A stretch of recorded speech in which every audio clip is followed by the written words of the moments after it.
Ang ibang lalaki dyan. Pinapangako ko sa'yo, kapag sinagot mo ako, hindi kita sasaktan. Hindi kita pababayaan. At hindi ko sisirain ang tiwala mo sa akin. Javier. Oh, kung sabihin, hindi mo inaasahan marinig to. Alam ko naman yun. Kaya lang sa dami ng ginagawa ko ngayon, wala akong maipapangako sa'yo.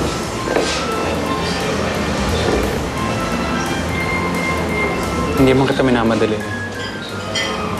Hindi ako maghintay. Pero kailangan ko lang malaman ng isang bagay. May pag-asa ba ako sa'yo? May patutunguhan ba itong paghihintay ko sa'yo?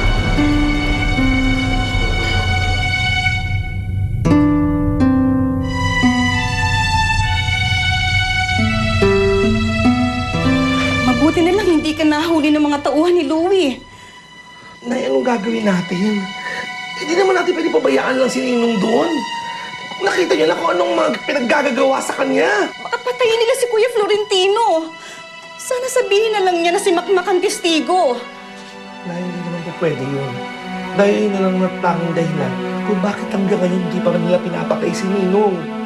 Pag nalaman ni Louie na si Makmak ang testigo, malamang si Makmak naman ang ipadukot niya.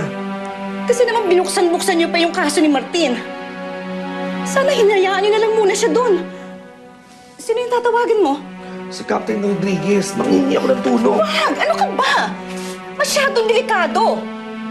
Maraming galamay ang mga Silvestre sa presinto. Pag nalaman nila, tayo ang nagsumbong ng tungkol kay Louie, tayo naman ang isunod nila.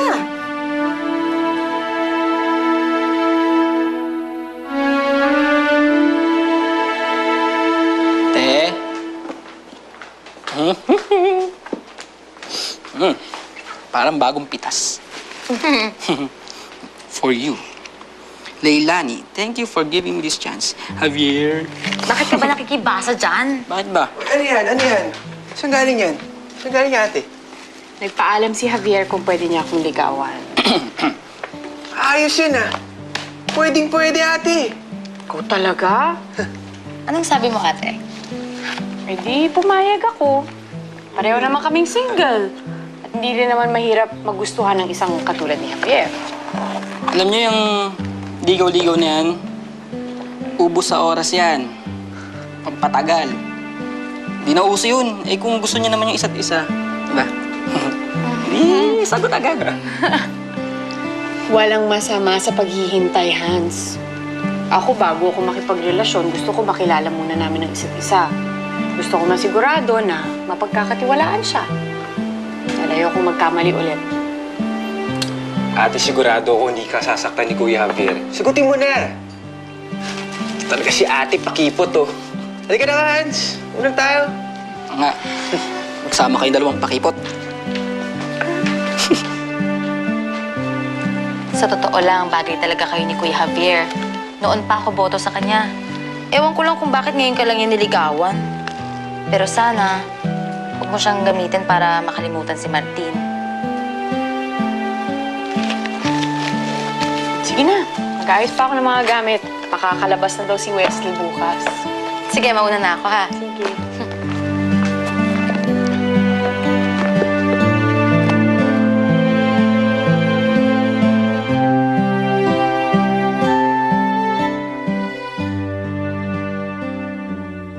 Alex, atid mo yung mga babae.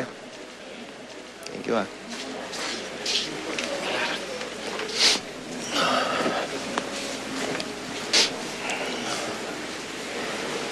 Martin, Mukhang handang-handa ka na sa paglaya mo.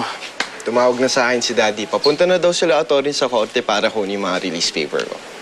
Mabuti ka pa. Makakalis ka sa kulungan ito. Huwag ka mag-alala, Martin. Pag nakaalas na ako dito, tutulungan kita makaalis din dito. Salamat, Wesley, pero hindi mo naman kailangan gawin yan, eh. Malaki ang utang na loob ko sa'yo, Martin. Buhay ako dahil sa'yo. Gusto ko lang makabawi sa'yo sa ginawa mo. Paano, Martin? Ingat ka.